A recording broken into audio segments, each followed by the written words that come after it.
Welcome to another episode of Cults and the Culting of America podcast. My name is Scot Loyd, and I'm joined tonight by our wonderful producer, Haley. Haley, it's good to see you. It is good to see you as always, Scott, but now they're seeing me, so that's hopefully fun for them. Well, absolutely. We're thrilled to have you. And just a word of explanation, Daniella is out tonight because she is on the road. She's in, what is she calling it? The Knitting Cult Lady RV, traveling North America. I think she's up in Canada or somewhere right now. But I think she out was in Canada promoting and is like coming back down her or new something. book, The Culting of America.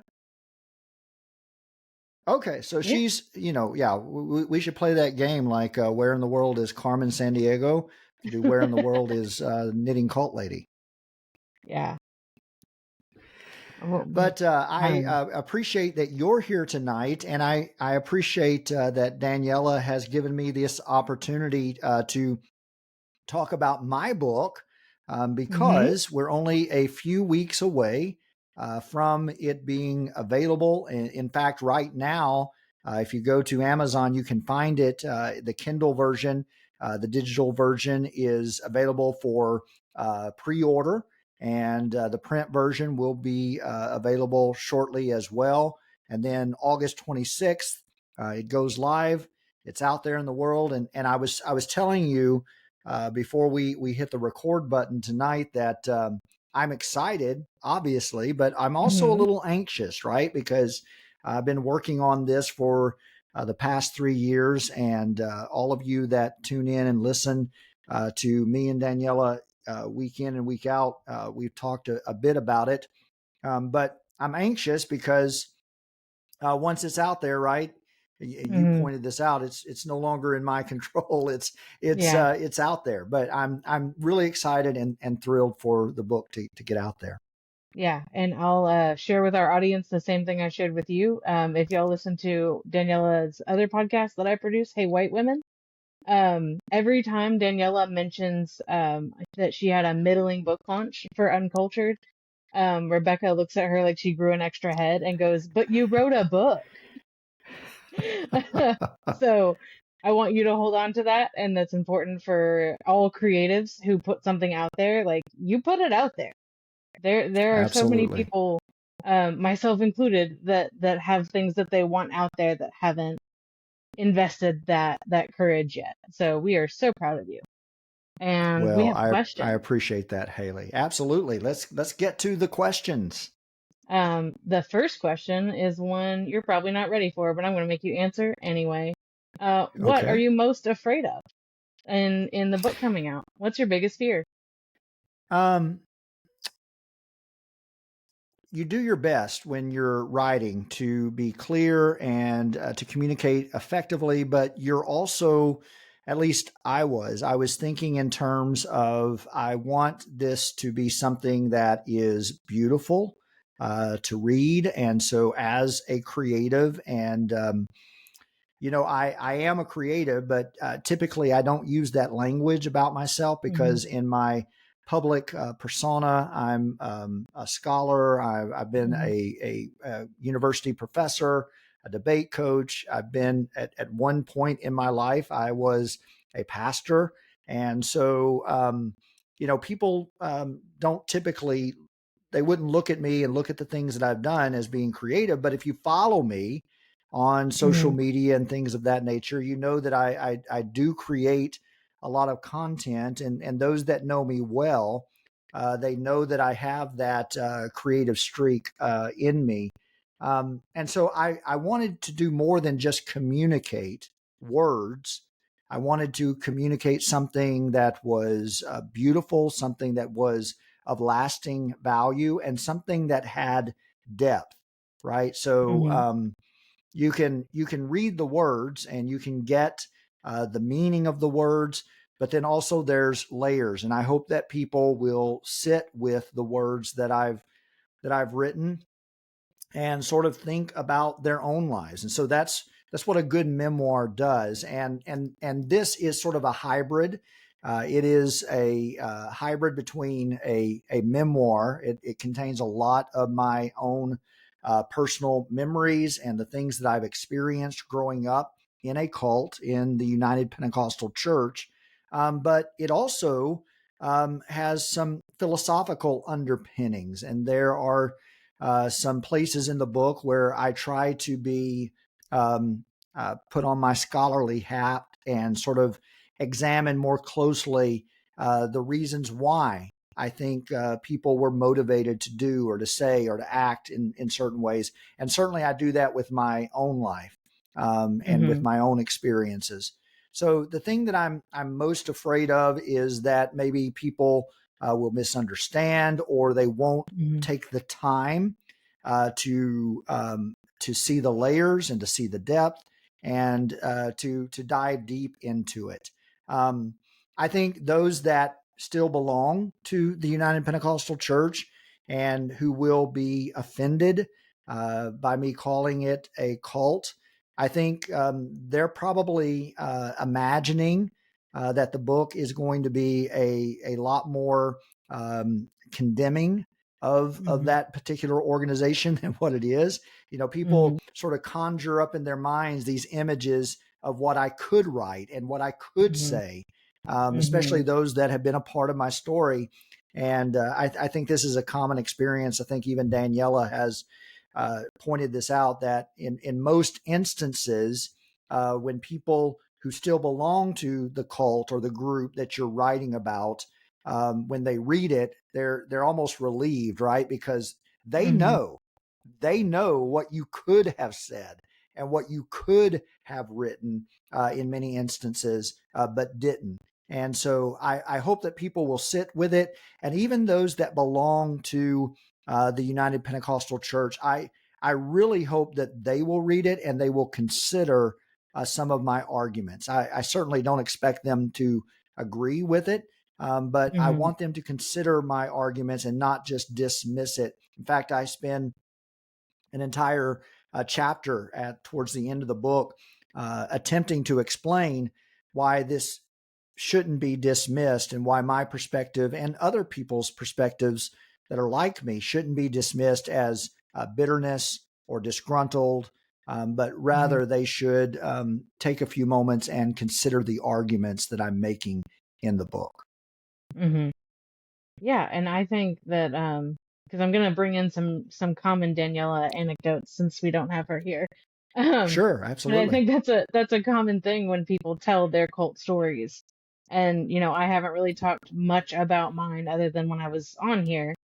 Hmm. But I know that anytime I bring a new friend around my family's just got this like protectiveness, like what have you told them? What do they Right. know?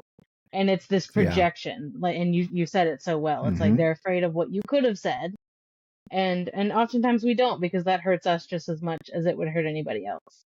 Um, but Right. Absolutely. that's a valid fear, and I know that not being understood with all of the nuance that you bring Hmm. is, I mean, my name on socials is nuanced whatever, nuanced millennial, nuanced masculinity. So that's obviously something that I get. Right. It's like I'm gonna say some things that are gonna be triggering, but nuance is the point. Like I'm trying to challenge. So that's a Absolutely. And a great a perspective lot for of people people, and going I in. really appreciate you. Yeah, and I really appreciate you bringing up that point, because I we live in a culture right now that is totally lacking in nuance. Right? It's binary. You're either Mhm. this or that. And people have difficulty understanding layers and depth and nuance, and that there are categories beyond either or, Mhm. this or that. A lot of times it's both and that's Mhm. really the tension that I'm endeavoring to communicate throughout the book. Is that my experiences in the United Pentecostal Church were a mixed bag.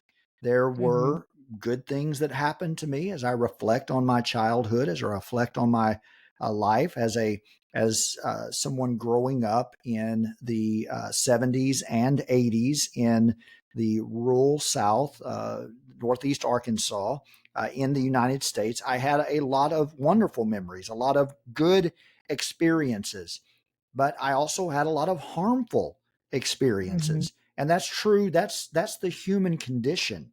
But the problem with dogmatic certainty and dogmatic assertions, right, within these cult groups is that they are forbidden to talk about the bad. They are forbidden to talk about what was wrong because they see that as an attack on their religion, on their Mm-hmm. closely held beliefs.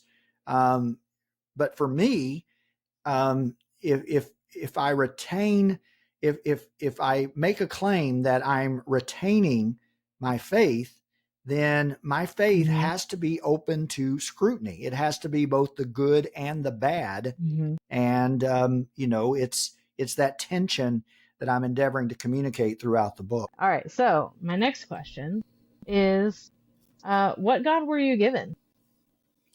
Yeah, so I grew up in a particular time and place, and one of the themes that runs throughout the book is the axiom that geography is destiny. And that's one of the philosophical points, right, that I explore throughout the book as I recount my experiences. That what if I had been born at a different place, at a different time, to Mm-hmm. different parents, or in a different context? It is likely that my life would have been completely different, right? Mm-hmm. Especially if I had been born in a different part of the world, even if I had been born in the same place at a different time, because all of us are products of both nature and nurture. It's a Mm-hmm. convergence of both, and the nurturing experiences, especially those early ones that we have, Mm-hmm. are very influential on our life. So the God that I was given was in the context of rural Arkansas, Mm-hmm. the Mississippi River Delta, about an hour north of Memphis, Tennessee, and about 3 hours south of St. Louis, Missouri, about a mile removed to the west of the Mississippi River, and right below the Boot Heel of Missouri, and a little place called Gosnell, Arkansas. It was actually kind of twin cities, Blytheville, Gosnell, right on Interstate 55. And historically, one of the poorest regions of the country to this day. I grew up in a city, in a town, in a region that was approximately 60% African American. So even though I was a white male who was in the minority because of the realities of systemic racism in this nation, I enjoyed privileges that my Black peers did not enjoy. And Mm-hmm. then you couple that with the fact that my earliest experiences, I spent a lot of time with my grandmother. We called her Ma. She was my paternal grandmother, my father's mother. And Mm-hmm. so my mom worked, and my grandmother would keep me. And my grandmother was a very religious woman. By the time I came along, she was widowed. Her husband had died uh, a long time before I was born, leaving her to raise five children. And she was in her 20s when he died because she actually Oh my married the goodness. dude when she was 14. Oh. Yeah. And so he died. His name was Jesse Loyd, and he died from a tooth blood poisoning that was the result of a tooth being pulled from by an obviously unqualified dentist. Mm-hmm. And so Jessie Loyd died, leaving my grandmother to raise five children by herself. And by the time I came along, she was, up in years, but she was still very much the matriarch of our Mm-hmm. family. She was the biggest influence on all of our lives. My dad built a house right beside hers. We lived at the end of a gravel road. We called it affectionately, we called it Lloydville. And Mm-hmm. I spent a lot of time with my grandmother. And my grandmother was very religious. Our day would start with chores outside, but before we would do anything, we would literally kneel and we Mm-hmm. would pray. And she would pray in a very dramatic, a very passionate way, out loud, and a classical experience of Pentecostals was that she would speak in tongues. For those that might not be familiar with that, it was a claim that was made by Pentecostalism that when you spoke in this language, they called it a language. It wasn't a language, but it Mm-hmm. sounded like a language, and they claimed it was either a foreign language, or when they couldn't demonstrate that it was an actual foreign language, they would claim it was a heavenly language. And it was a lot of, I describe it as grunts and just repeated sounds over and over again. And my grandmother would do this out loud in front of me. Mm-hmm. And every time we would, she would do that, she would encourage me to participate with her. And it wasn't long before I started doing that. She would read the Bible out loud. She was a very a vocal person. So rarely was she quiet. Rarely was she contemplative. It was always a running commentary about whatever was happening in our family, and it always came out in judgmental overtones, like, so and so needs to repent, so and so needs to stop engaging in this sin, and the Lord's coming back. You got to be ready. And this was all the time. Mm-hmm. Um, and it, when I was in her presence, we would start the day outside. We'd milk a cow. She would milk a cow as I watched, and she would be in the garden, and then we'd come inside and she'd start cooking. She cooked a lot, 3 meals a day. She had a reprobate. We called him a reprobate. He was her brother, who never held a job other than a farm hand, and was an alcoholic. He was drunk a lot. Never owned a car, rode a bicycle. And what's interesting is his first name was our last name. So his name was Loyd, Mm-hmm. and then our last name was Loyd. And so he would come, and my grandmother would feed him and preach to him and pray for him. And, he'd ignore her or cuss her or whatever and then leave. And, um, so that was our day. It was a mixture of work, um, sermonizing, praying, speaking in tongues, reading the Bible. In the winter, when she couldn't get outside, she was quilting, and so she had this massive quilting loom that she'd stretch out in the living room, and I'd play under it. And Mm-hmm. she would, as she was quilting and with that needle and thread, she was talking about the Bible or talking about the church. And we all attended the same small church that was about 15 miles away in Blytheville. And my grandmother couldn't drive. So my mother would take her, and we'd hear the sermon before the sermon we got there. And so that sort of gives you an idea, right? We were Mm-hmm. isolated because we lived out in the country. And especially before I went to school, uh, I never went to town except occasionally on Saturday to get a haircut. But Mm-hmm. then we'd go on Sunday to go to church. But the rest of the time, I was either playing outside or spending time with my grandmother or my mom.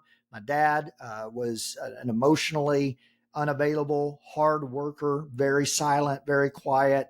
I came Mm-hmm. along late in my parents' life. And so by the time my siblings were out the door, I was coming of age. So in all practicality, I was an only child, and so that sort of gives you a sense of the kind of atmosphere I was raised in. And I like to tell people, when it comes to matters of religion, I didn't stand a chance. I was going to Mm-hmm. get it one way or another.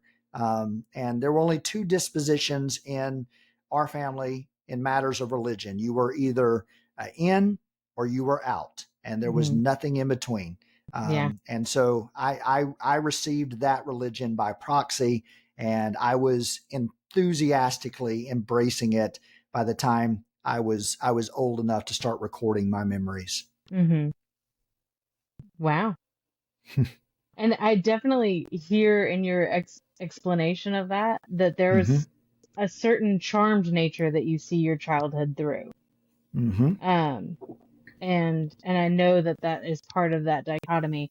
But the Mm-hmm. dichotomy that I'm curious about is, you said you grew up under a matriarch, but being fed into what I understand to be a very patriarchal system. So Yeah. I'm curious how, especially when you were like, I know for men and boys, it's like in that teen, like young adult age, like how did that sit with you? Kind of Yeah. It trying to was, it was, balance that. it was confusing. And I do spend some time in the book talking about that dichotomy, and kudos to you on picking up on that. The idea, right, in conservative Christianity, and this was true in Pentecostalism, as it is in all of conservative Christianity, Hmm. is that the idea that men and men alone are qualified to lead the family and the church. Well, because my grandmother chose never to remarry, she was Hmm. a very assertive, very strong personality. Very independent, able to care for her children, able to care for the needs of the community that she established. And people listened to her. When she said something, they did as she instructed them to do. Hmm. But then, by the same token, when we went to church, we had these male pastors that both my mother and my grandmother would put on a pedestal. Hmm. And in our church, which was, on a good Sunday, we'd have 150 people there.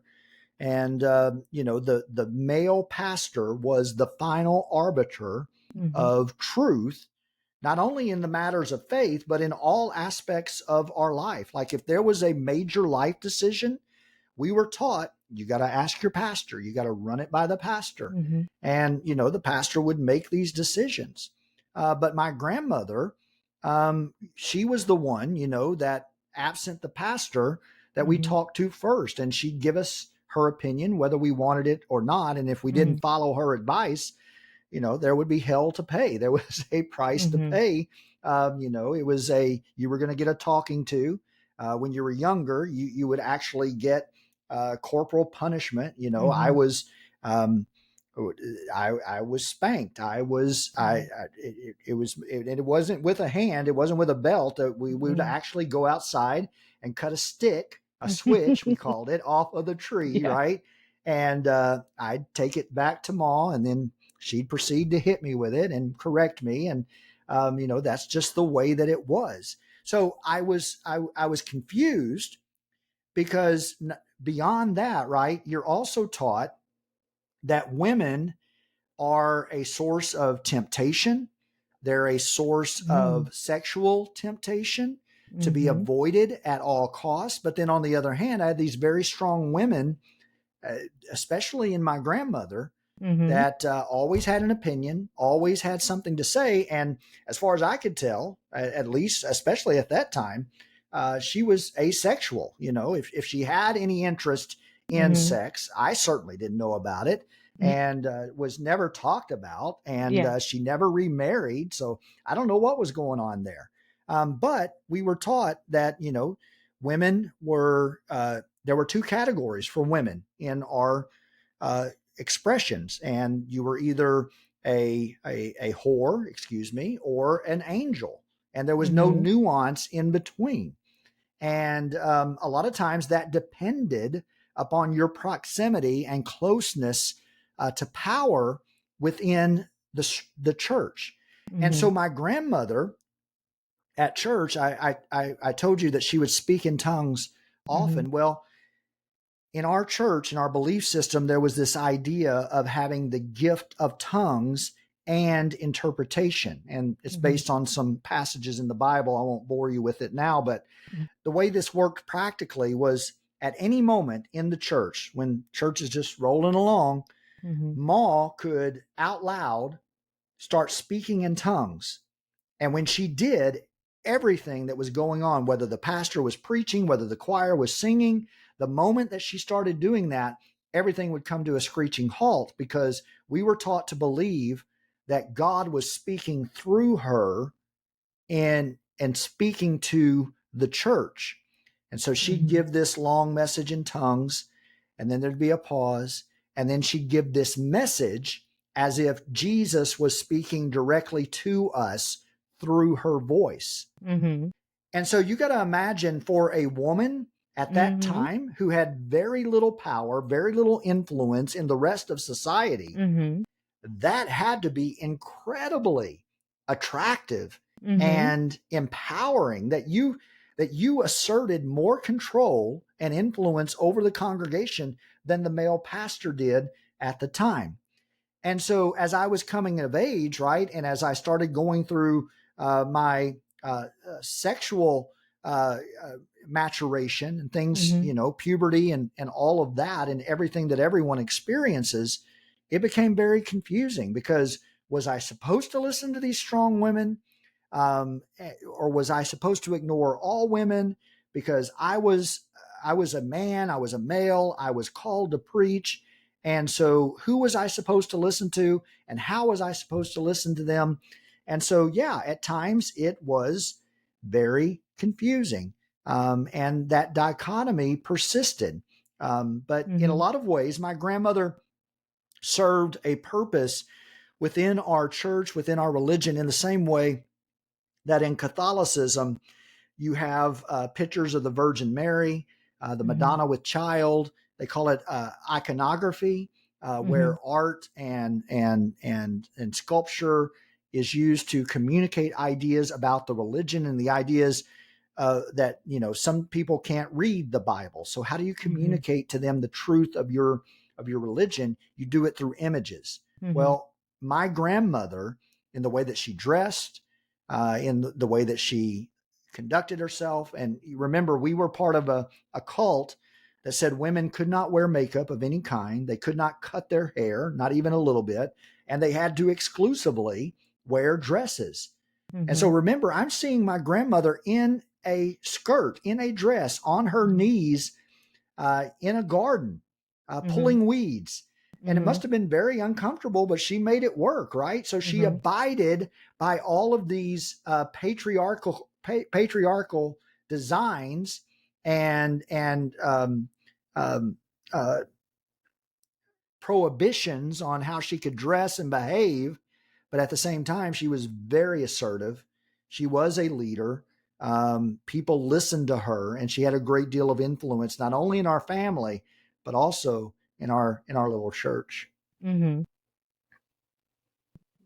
She sounds incredible, first Yeah, of she all. she And she also, was a I force wouldn't of want to nature. remarry, like, because then everything is then in a different context Mm-hmm. because of that submissiveness. Because Right. that's I was raised in a Southern Baptist-ish, so the same patriarchal context. So Mm-hmm. everything you do and being socialized as a woman, everything that I was ever going to do once I got married changed context, no Right. matter how important it was to me. I let go of that part real fast. Yeah, and that's a Which great point. doesn't surprise anybody that's seen me say anything. The Haley was never gonna be a sit down and shut up person.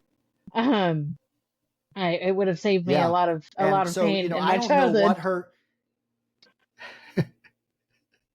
Go I don't ahead. know what her experiences were like. Like I said, by the time I came along, my grandfather was long gone.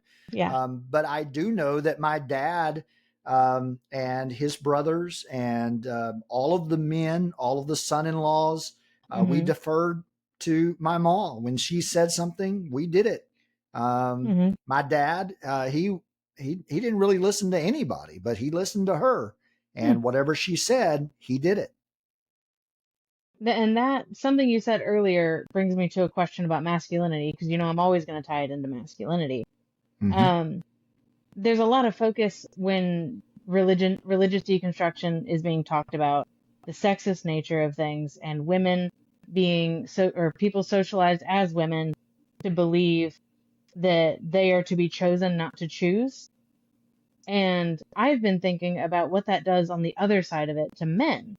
You're being socialized that you're the chooser. You get to choose, you get to pick, a godly woman, a right woman. You have, these criteria, I think. And then I don't think men who are raised like that are ever prepared for rejection. And I think about how harmful that would be. to be socialized as a chooser, and then inevitably rejection will come at some point for one reason or another, and the inability to process that. This might be tangential to the point of your book, but I am curious about it, how that ties in. Yeah. So I was very different than even my brothers or anybody else in my context. So in Northeast Arkansas, if you were a man, then you Mm-hmm. were expected, and this was true for men and women, but Mm-hmm. especially for men, you were expected to be, number one, a hard worker. Mm-hmm. Work in our context wasn't a means to an end; it was an end in and of itself. Okay. And so, even if you weren't making any money, my dad was the hardest worker I've ever known. My older brother is second only to my dad as far as Mm-hmm. work is concerned. But my dad never made a lot of money. He worked at the same factory for 30 years, and we were above the poverty line, but barely. Mm-hmm. We had the necessities of life, but that was about it. But he took a lot of pride in his work ethic. So he would work all day long at the factory, and then he would come home, and then he would go out in the garden or the yard, and he would work until the sun went down. And in the fall, he would cut firewood. In the winter, he would go up under the porch and he would do woodworking or he would remodel the house. So it was work all of the time. And so I come along and I'm pretty much useless Mm-hmm. as far as physical labor is concerned. I'm in my head a lot. Mm-hmm. I'm thinking and feeling things. I was a sensitive kid. Mm-hmm. I was a small, unexceptional kid, not athletic. And so, there wasn't a whole lot of options for me. My dad didn't know what to do with me. I became somewhat of an emotional surrogate for my mother because my dad was emotionally unavailable. And Mm-hmm. so when my older sister left the house when I was about 9 or 10 years old, my mom and I became practically inseparable. She was very Mm-hmm. proud of me because, there was really only one real option for a person like me in our context. And that was, I was going to be a preacher. I Mm-hmm. was the Holy Ghost preacher boy. So she was very proud of that. And she would promote that, as did my grandmother. Mm-hmm. And so when it comes time to make choices and things of that nature, a lot of choices were made for me, and I Mm-hmm. didn't feel like I had a lot of options. And I didn't know it back then. We didn't see Mm-hmm. it like that. We didn't frame it like that. It was, you did what you felt like you were supposed to do, and I was groomed, for lack of a better word, by both my mother and grandmother for a long time, because I had the gifts of oratory. Mm-hmm. I could articulate my thoughts. I had thoughts, right? I thought Mm-hmm. about things, and I would say things that I thought about, and everybody would look at me like I had, like I just landed from Mars or something, because, you know, people in Northeast Arkansas, they didn't have the luxury of thinking too Mm-hmm. deeply about things because there was too much work to do. Mm-hmm.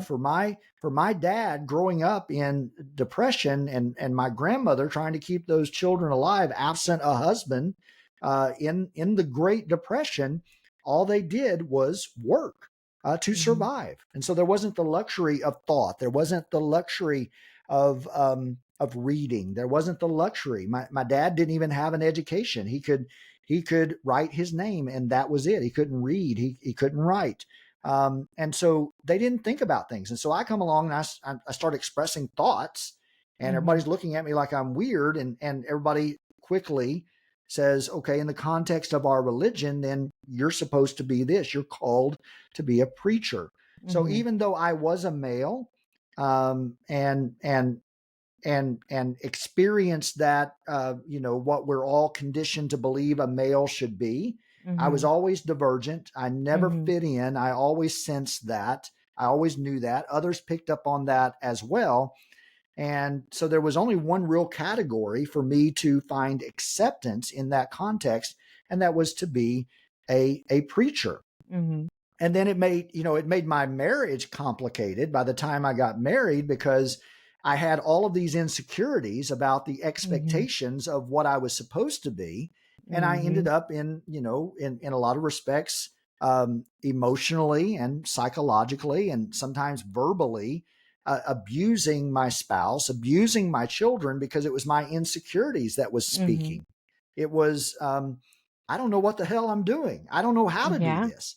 I'm not my dad. I can't do what he does.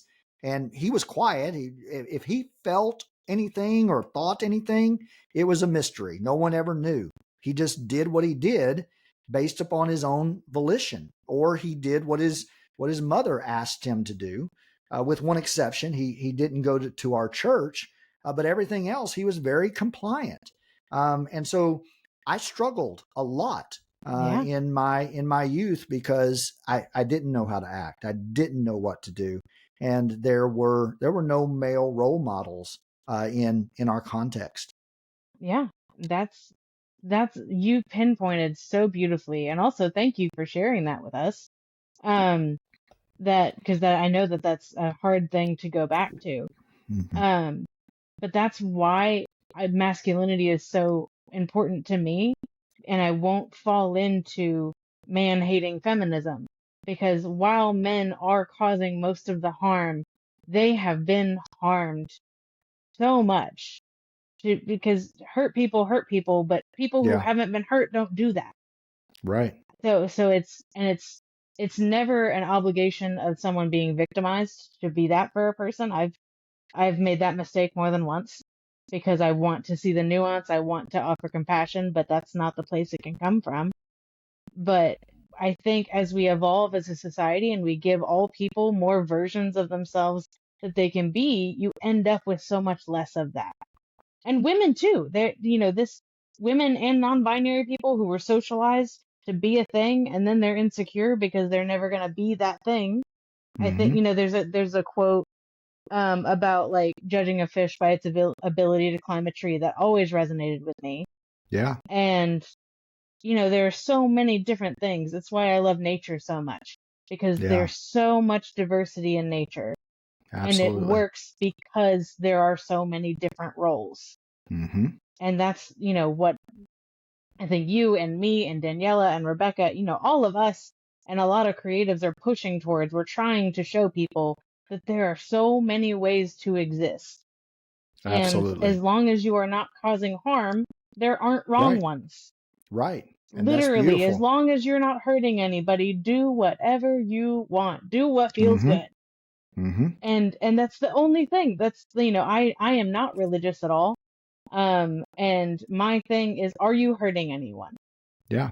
And then secondary to that, are you growing yourself? And that's just for everybody's own benefit. Mm-hmm. Um, but that's secondary. Like, are Right. you not hurting anyone? Are you growing yourself? And everything else is gravy. You can have more goals, you can be more specific, but it doesn't have to be this painful for people. And Absolutely. and I think that's so important. And I'm just so glad that we, as a culture, as hard as things are, we do have the privilege of thought more, so that Mm-hmm. more creatives can be out here talking about it and presenting these options. And I mean, even just the amount of gender diversity that I can open my phone and see. Mm-hmm. I wouldn't be able to express myself the way that I do if I hadn't seen more gender nonconforming people to like give me that permission. Like, oh, Right. I actually can just figure it out. I don't have to pick one of the two that neither of them ever resonated with me a day in my life.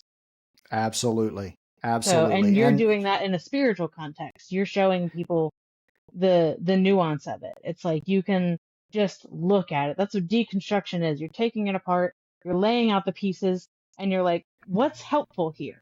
What right. feels good here? Because Mm-hmm. I don't think it's none of it. I think there's something good here. As a non-religious person, I can look at the community that religious people have. I can look at how people support each other. I can look at rituals like prayer, Mm-hmm. meditation, whatever it is. There's a study, I don't have enough information to cite, but I saw something recently that the icons and the images and having saints is universally helpful. outside of religion, inside of religion, having people that you look up to and images of them to remind you of those things you want to embody is universally helpful. And I Yeah. think the person who was talking about it said the Catholics got something right. And I know that it's more than just Catholicism. My ex was used to be what was it, Russian Orthodox, so they have icons Okay. as Yeah. well. Um, Hmm.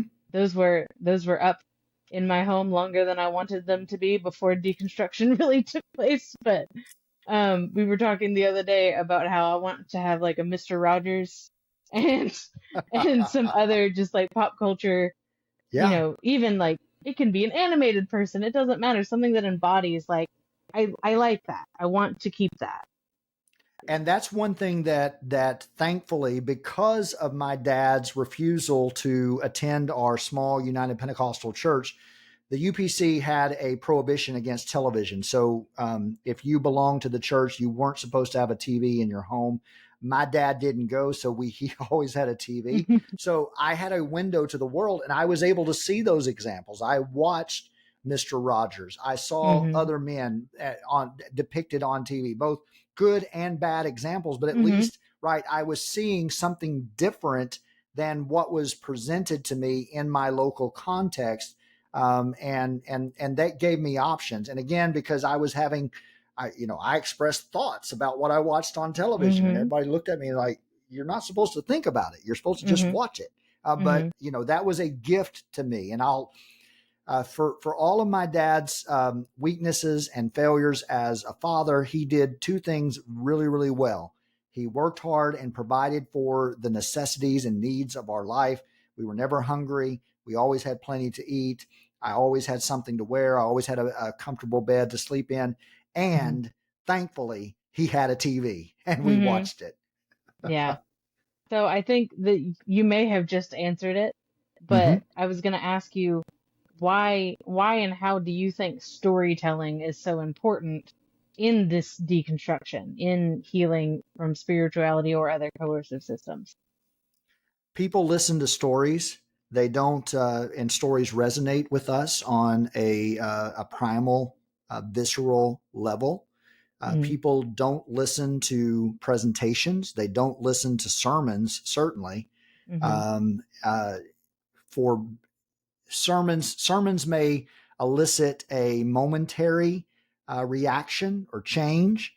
But if you want to have a lasting impact on people, tell a story.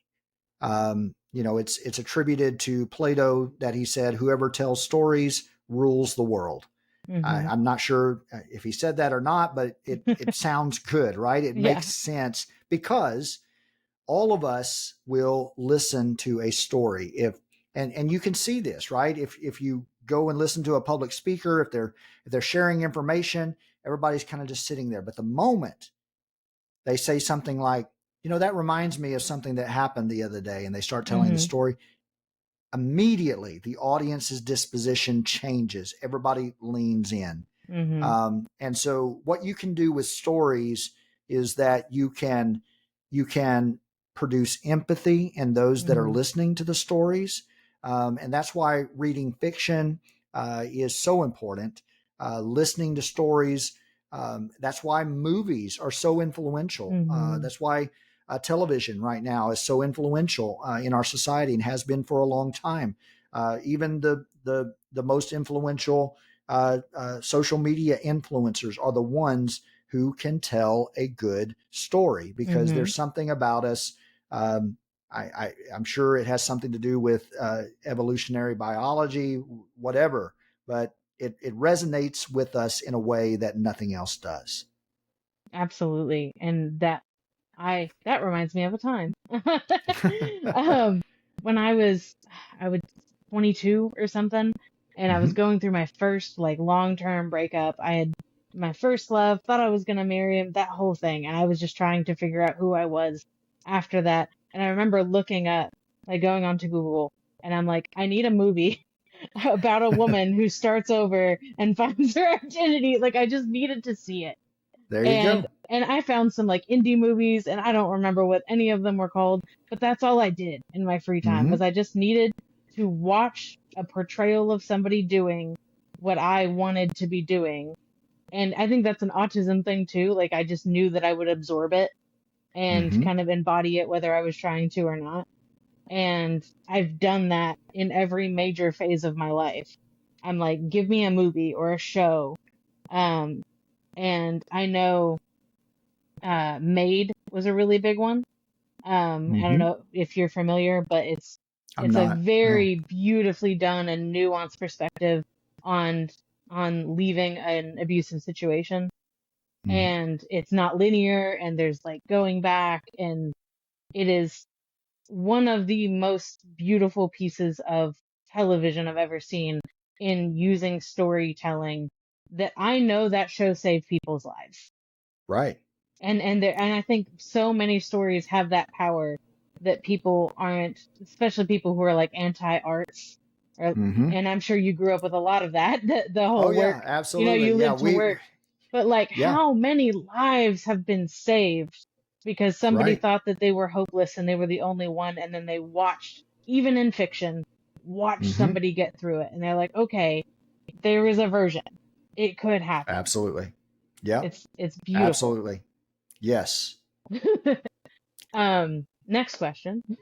Okay. Um, I'll tie this into Daniella's 10 things. Um, what was the biggest exit cost? And then what did that cost get you? Like what was the biggest sacrifice you made in leaving? And in what ways do you think it was worth it?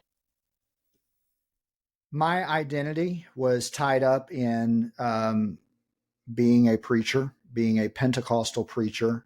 Mm-hmm. That's what I was known for from even as a young person. I was involved in creative pursuits at school. I was in theater. I was a writer on the school newspaper and was part of the yearbook staff. And we had a fully functioning television studio at our school. And so um, I was involved in all of that, but the way Mm-hmm. that I utilized those creative pursuits was to amplify my particular perspective of the Bible and my church and my faith. And I was very dogmatic to the point of I was obnoxious. Mm-hmm. I carried my Bible in high school. I tell a story in the book about my beloved Bible that I got for my 16th birthday. It was a Thompson Chain Reference Bible, and I go into the details of what that was. Mm-hmm. And it was one of those big ones that I carried under my arm. And two of my classmates in study hall, I would carry this to study hall, and everybody else was studying, doing their homework, and I'd lay out my Bible and I would study the Bible. And on one occasion, two of my classmates actually got into a fight. And they were fighting over a desk, like students do. Like, I Mm-hmm. didn't see your name on it. And before I Mm-hmm. knew it, right, one of the students had pulled out a chain and wrapped it around his knuckles, and they were literally exchanging blows, and blood was being drawn. And so the teacher wasn't around. And so I felt obligated as a Christian young man with my Bible to step into the fray. And so naively, I stepped in between them, and miraculously, they stopped. They stopped fighting. I quoted some Bible verses about, whoever lives by the sword will die by the sword. And I stepped in between them, and they stopped. And then right then, the teacher shows up, sends them to the principal's office. But I went from Bible nerd to Mm-hmm. super Bible nerd at that point, right? Yeah. And um, so my identity, everybody knew me as the preacher boy. Mm-hmm. Everybody knew that. And that continued throughout that was the only thing that I was really interested in, and it set me apart. I was a good I was good on TV. I was good on the radio. I had a good voice for it, and people saw that Mm-hmm. early on. But anytime any teacher or any adult in my life encouraged me to pursue that, I'd say, no, I'm called to preach. I'm going to Bible school. So if I can use Mm-hmm. this to spread the gospel, I would produce these morality plays, Mm-hmm. and I'd put them on film, and I made these movies. And for a teenager in rural Arkansas, they weren't Mm-hmm. that bad, but they were all about my doctrine and what I Mm-hmm. believed about the Bible and how people should live their lives. So I was the moral authority at 16, which is crazy to Mm-hmm. think about. But that was my identity. And so when I chose to leave, and that process was a long journey, and in some respects, it's continuing to this Mm-hmm. day. Suddenly, I find myself with, who am I? Right? What am I Mm-hmm. supposed to do? Who am I supposed to be? And then the people around me, even those closest to me, my wife and my children and my mom and my siblings, they're like, we don't know who you are now, right? Because you Mm-hmm. were once this, and we don't know how to relate to you in any different way because you've never been passionate about anything else. You've never cared about anything else in the way that you cared about the Bible and preaching and all of that. So the exit cost for me was a loss of identity. Mm-hmm. On the other side of that, Mm-hmm. and this is a process that continues, I discovered a lot of things that I'm good at, right? A lot of things that I could pursue outside of ministry. Mm-hmm. In a lot of ways, I'm still figuring that out and still discovering that. But I discovered a lot of things about myself that, had those gifts, had those talents, had the opportunity to flourish in my youth instead of being directed in one way.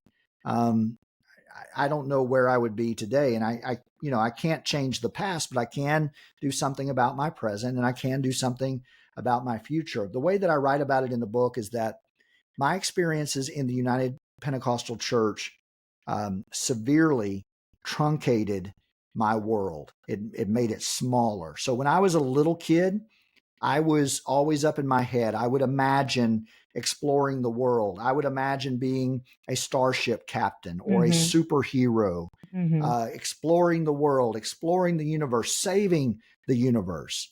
But as I got older, my world became very, very narrow, and my path was exclusively, you are a United Pentecostal preacher. You are an apostolic Pentecostal, and this is what all of your life is intended to become.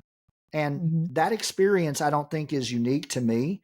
And unfortunately, for a lot of men like me who experienced that growing up, they find themselves at 40 or 50 years of age. And because they didn't pursue education, because they didn't pursue anything else but being that, they don't have any other choices in their life. Mm-hmm. And I'm convinced that this is why a lot of people remain in cult situations Mm-hmm. or in high control religious groups. It's not because they believe it, it's Mm-hmm. because they don't have any other options in their life. And that's very real. And I sympathize with people who find themselves in that situation. Thankfully for me, as my process was changing, and I was always interested in learning. I always had an inquisitive mind. I wanted to know about other perspectives. And so I went back to school and I earned a degree, and then I earned another one. And so when I finally made the decision to leave, I had some options that other people didn't have in their life. But still, even for me, that loss of identity was very real. And it's still one that I'm still navigating in a lot of very real ways. Yeah. And I mean, I'm a couple years younger than you. But Just a couple. you're what, like More than a couple. 35, something like that. Yeah, thank you. You're great, Um, Haley. but I'm because my 54 for the record. my perspective on identity has been really a focus of mine in the last year or so. And I think something I came to that may prove to be nothing, because I'm 31, I'm still going to be learning, is the closest thing I have to a concept that I could explain of who I am would be to list my values. And then beyond that, beyond knowing what I value, what I will and won't do, what are my lines, the responsibility of having a concept of me is not mine. That's for Mm-hmm. everybody else to decide. Mm-hmm. I don't need a concept of me. I just need to make sure that I am in line with my values. because I will spiral if I try to come up with a concept of me.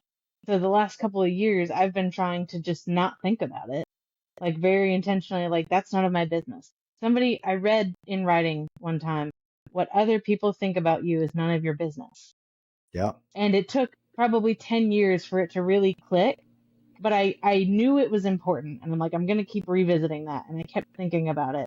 And then when I got to that concept of like, I don't think I need to know who I am as like a defined thing. I think other people are going to do that about me, whether I want them to or not. And that's none of my business. I can't control it. All I can control is if am I within my values. And for me, this is a big one, and anybody in my life can tell you when I don't align with my values, taking full and unequivocal accountability and moving to repair. Because we're human beings, and that's always going to happen. I was so hard on myself for so long that it was unhelpful to everybody, but learning that that is part of being human. Literally, you will never not do that sometimes. And learn to repair really well. Get really good at repair because you're never going to be good at just not messing up. Yeah. And then beyond that, my identity is none of my business. I am as authentic as I can be. I have my Yeah. values, and that's the best. That's all I need right now. You know, maybe when And I'm that's, older, yeah. I'll need more. But And that's very helpful because, I've experienced, you talk about spiraling. I did mhm, the same thing, starting in about 2015, 2016. There was a decade right there that I was spiraling, and I was trying to figure out who I was post this identity mhm, as a Pentecostal preacher. And I tried a lot of different things. And part of the things that I've experienced and talked about in therapy is what you touched on there, is figuring out my values, and mhm, then, staying true to those. And that's still a work in progress for me. mhm. Well, that was a lot. Yes, I think it's a good place to wrap up because we've given people a absolutely. lot to think about in preparation for your book, which it sounds like needs to be taken with a notebook and pen, Well, yeah, and really digested. yeah, I hope people will do that. I hope they'll spend some time with it. And I'm hopeful that the audio version will come out close to the 26th as well. I'm not Hmm. sure that it will, but we're working on that. A couple of weeks ago, I went to Chicago 3 days intensively recording it, and That's trying to make it fast. interesting to listen to. Yeah, it was 3 8-hour days. So yeah, it was a lot. Oh, But I'm proud of the audio as well. And so I hope either by reading it or listening to it, people will spend some time and they'll reflect on their own experiences, right? And hmm, whether they were a part of the United Pentecostal Church or another high control religious group or whatever. hmm, I hope that something that I wrote resonates with them. And, beyond that, even if my experiences are totally foreign to whatever their experiences, I hope it's a good story. And hmm, there is a story. And I want to tell people that this isn't something where you can just read it and then stop and say, well, what Scott said or wrote there made me mad, so I'm going to stop. hmm. Finish it, right?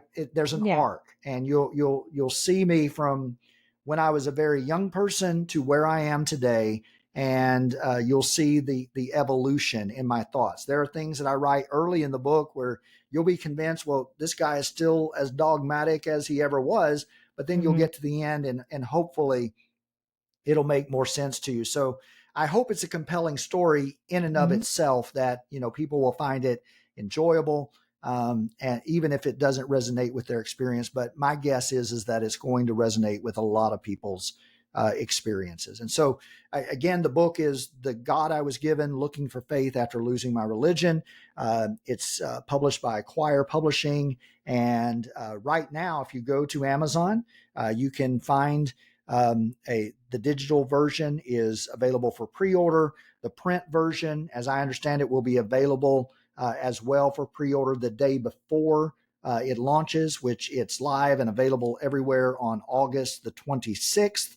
I think that's a Tuesday. And if you follow me on the socials, you're going to be hearing all things about it. So I'm excited. Haley, thank you for this Hmm. opportunity, and thanks to Daniella as well. Hey, to our audience, I want to give a plug for this real quick. If you're in our audience, if you listen to Cults and the Culting of America, and you can find this in the show notes, I need help on YouTube. I'm trying to grow that. Hmm. So I think I'm around 500, 510. So if about 500 of you, Hmm. if about 500 of you can subscribe to my YouTube channel, I would appreciate it because I'm trying to grow that part of my social media footprint. So thank you. Absolutely. We will get that in the show notes, and it will stay in the show notes. Um, because we're excited for you, and we are so proud of you. All Thank you, the Haley. knitting cult Yeah, family. knitting cult nation, right? Yeah. That's who we are. We're definitely not a cult though. That's right. No, it may have sounded like it. It continues. I I told somebody about going to the book launch party and it's space themed, and they're just looking at me like, "Are you sure? Are you sure it's not a cult?" How fun is that? Well, thank you so much, Haley. Thank you to Daniella, who is on the road, but she'll be back with us soon. And thank you, all of you that listen and tune in. And we'll see you on the next episode of Cults and the Culting of America.